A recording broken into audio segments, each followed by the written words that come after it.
नमस्कार, आपका स्वागत है हमारे YouTube चैनल शिक्षा सखा पर। आज मैं आपके लिए लेकर आई हूँ कक्षा 7 विज्ञान पाठ्य पुस्तक का अध्याय 10। अध्याय का नाम है विद्युत धारा और इसके प्रभाव। इस वीडियो में हम इस पाठ के प्रश्न अभ्यास, अति लघु उत्तरात्मक प्रश्न और बहुविकल्पीय प्रश्नोत्तर करेंगे। पिछली वीडियो में मैंने आपको पाठ 9 गति एवं समय पाठ के प्रश्न अभ्यास, अति लघु उत्तरात्मक प्रश्न और बहुविकल्पीय प्रश्नोत्तर करवाए थे। अगर आप मेरे चैनल पर नए हैं और अभी तक आपने मेरे चैनल को सब्सक्राइब नहीं किया है तो प्लीज़ सब्सक्राइब कर लें और बेल आइकन को ज़रूर दबाएं। मैंने अपने चैनल की प्लेलिस्ट में सब्जेक्ट वाइज लिस्ट डाली हुई है। आप जिस भी सब्जेक्ट के लेसन को देखना चाहते हैं मेरे चैनल की प्लेलिस्ट में जाकर उसे देख सकते हैं। मैंने अपने चैनल पर उड़ान, सभी विषयों की कार्यपुस्तिका, सामान्य ज्ञान से संबंधित वीडियो और निबंध तथा प्रार्थना पत्र अपने चैनल पर डाले हुए हैं। अगर आप उन्हें देखना चाहते हैं तो मेरे चैनल पर जाकर देख सकते हैं। तो चलिए पाठ की शुरुआत करते हैं। विद्युत धारा और इसके प्रभाव।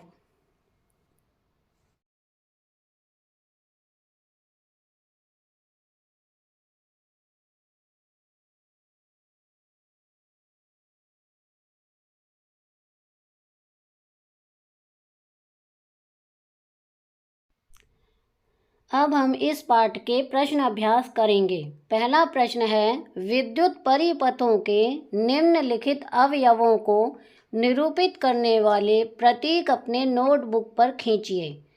संयोजक तार स्विच ऑफ की स्थिति में, विद्युत बल्ब, विद्युत सेल स्विच ऑन की स्थिति में तथा बैटरी।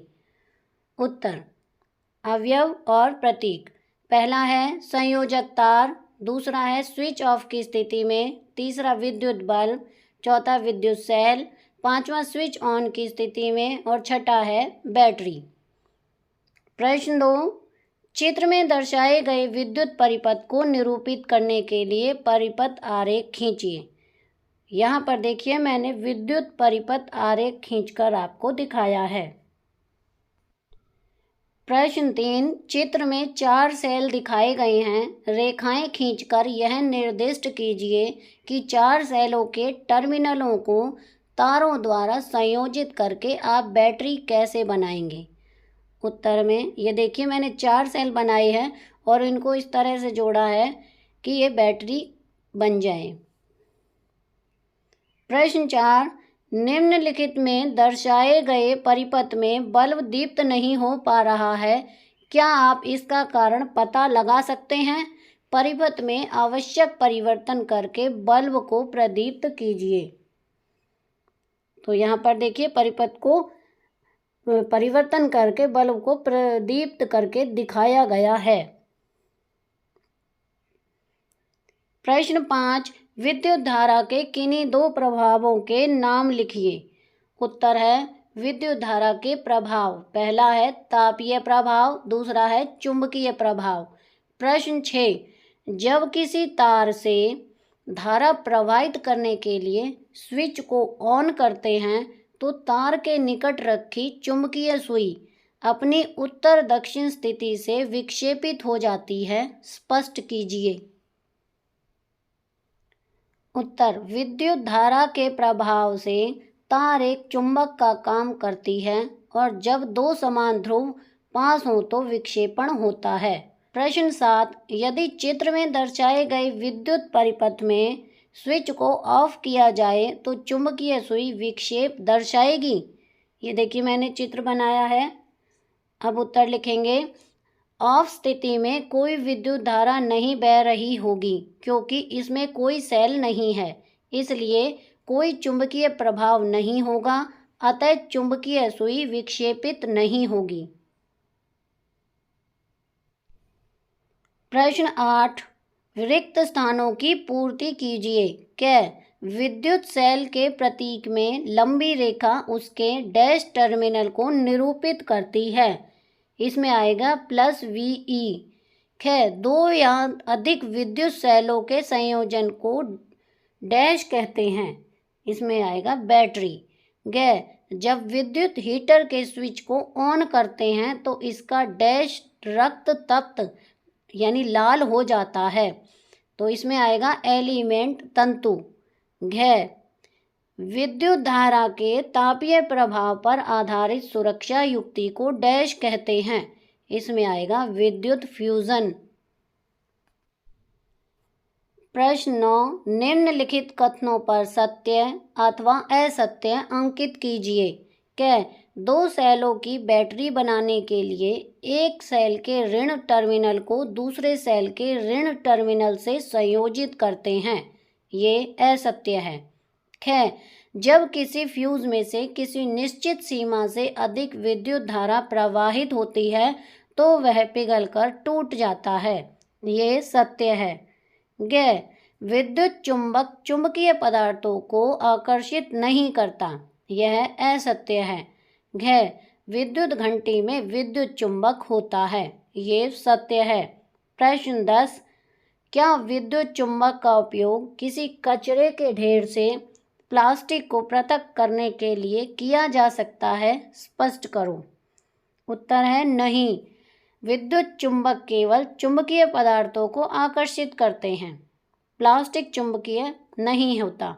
यदि इसमें लोहे के टुकड़े या लोहे के हैंडल लगे हों तो यह आसानी से विद्युत चुंबक पृथक किए जा सकते हैं। प्रश्न 11, मान लीजिए कि कोई विद्युत मिस्त्री आपके घर के विद्युत परिपथ में कोई मरम्मत कर रहा है। वह तांबे के एक तार को फ्यूज के रूप में उपयोग करना चाहता है। क्या आप उससे सहमत होंगे? अपने उत्तर के लिए कारण दीजिए। उत्तर, फ्यूज तार तांबे से नहीं बदली जा सकती क्योंकि फ्यूज तार का गलनांक निम्न होता है। फ्यूज के रूप में तांबे की तार का उपयोग करने से विद्युत संयंत्रों को क्षति पहुंच सकती है। प्रश्न 12, जुबैदा ने चित्र में दर्शाए अनुसार एक सेल होल्डर बनाया तथा इसे एक स्विच और एक बल्ब से जोड़कर कोई विद्युत परिपथ बनाया। जब उसने स्विच को ऑन की स्थिति में किया तो बल्ब द्वीप्त नहीं हुआ। परिपथ में संभावित दोष को पहचानने में जुबैदा की सहायता कीजिए। ये चित्र है, उसने ऐसा सेल होल्डर बनाया जुबैदा ने। अब उत्तर है, जुबैदा ने धन टर्मिनल को दूसरे धन टर्मिनल से जोड़ दिया होगा या ऋण टर्मिनल को ऋण टर्मिनल से जोड़ दिया होगा। दूसरा कारण हो सकता है तारों के जोड़ ढीले हो सकते हैं। तीसरा है बल्ब फ्यूज हो सकता है। प्रश्न 13, चित्र में दर्शाए गए विद्युत परिपथ में क जब स्विच ऑफ की स्थिति में है तो क्या कोई भी बल्ब दीप्त होगा? ख जब स्विच को ऑन की स्थिति में लाते हैं तो बल्बों ए बी सी के दीप्त होने का क्रम क्या होगा? ये देखिए चित्र में दिखाया गया है। अब उत्तर लिखेंगे। क ऑफ की स्थिति में कोई बल्ब दीप्त नहीं होगा। ख तीनों बल्ब ए बी तथा सी एक ही समय दीप्त होंगे। अब हम इस पाठ के अति लघु उत्तरात्मक प्रश्न करेंगे। पहला है, टॉर्च में विद्युत कहाँ से आती है? उत्तर है, विद्युत सेल में उपस्थित रासायनिक पदार्थ से। प्रश्न 2, विद्युत सेल में कितने टर्मिनल होते हैं? उत्तर 2। पहला है धन प्लस टर्मिनल और दूसरा है ऋण माइनस टर्मिनल। प्रश्न 3, स्विच का क्या कार्य है? उत्तर है परिपथ को जोड़ना या तोड़ना। प्रश्न 4, कौन सा बल्ब उचित परिपथ में होने पर भी नहीं जलता? उत्तर है फ्यूज बल्ब। प्रश्न 5, फ्यूज बल्ब में क्या होता है? उत्तर है वह बल्ब जिसमें टूटा हुआ तंतु होता है। प्रश्न 6, विद्युत सेल क्या है? उत्तर है विद्युत धारा पैदा करने की सरल युक्ति को विद्युत सेल कहते हैं। एक साधारण सेल रासायनिक ऊर्जा को विद्युत ऊर्जा में रूपांतरित करता है। इसमें 2 इलेक्ट्रोड होते हैं, पहला धन और दूसरा ऋण। प्रश्न 7, विद्युत चुंबक क्या है? उत्तर है एक कुंडली के भीतर रखा हुआ नर्म लोहे का टुकड़ा विद्युत धारा के प्रभाव से चुंबकीय गुण प्राप्त कर लेता है। इसे विद्युत चुंबक कहते हैं। ऐसी चुंबकता निम्नलिखित बातों से प्रभावित होती है। पहली है तार की कुंडली में से बहती विद्युत धारा की मात्रा, और दूसरा है गर्म लोहे पर तार की कुंडलियों की संख्या। अब हम इस पाठ के बहुविकल्पीय प्रश्नोत्तर करेंगे। पहला प्रश्न है, विद्युत फ्यूज की तार का गलनांक होना चाहिए। क कम, ख अधिक, ग न अधिक न ही कम, ख उपरोक्त में से कोई नहीं। इसका सही उत्तर है क कम।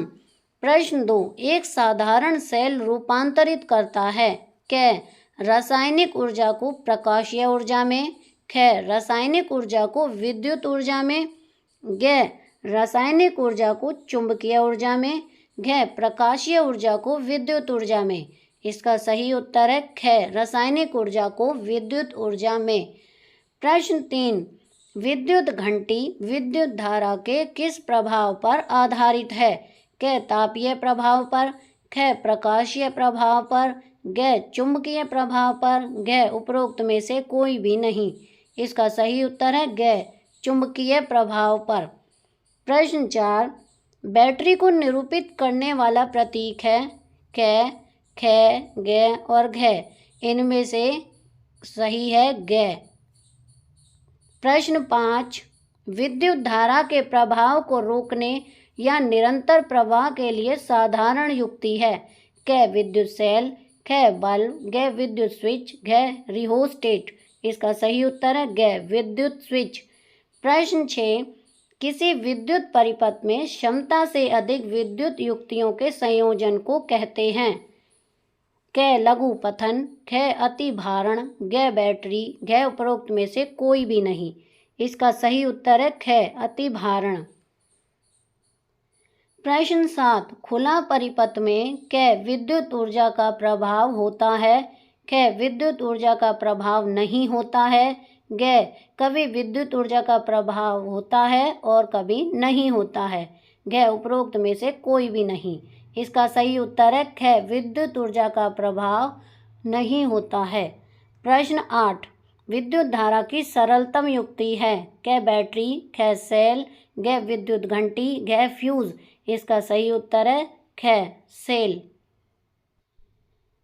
प्रश्न 9, विद्युत बल्ब का तंतु बना होता है। क लोहा, ख तांबा, ग टंगस्टन, घ टीन। इसका सही उत्तर है ख टंगस्टन। प्रश्न 10, फ्यूज की तार डैश से बनाई जाती है। क टिन, ख एल्युमिनियम, ग लेड, घ तांबा। इसका सही उत्तर है क टिन। तो यहाँ पर हमारा पाठ 10 का अभ्यास का कार्य पूरा हो गया है। अगली वीडियो में मैं आपको पाठ 11 प्रकाश पाठ के प्रश्नाभ्यास, अति लघु उत्तरात्मक प्रश्न और बहुविकल्पीय प्रश्नोत्तर करवाऊंगी। आपको मेरी ये वीडियो कैसी लगी मुझे कमेंट करके ज़रूर बताएं। प्लीज़ मेरे चैनल को लाइक करें, शेयर करें और सब्सक्राइब करना ना भूलें। Thank you.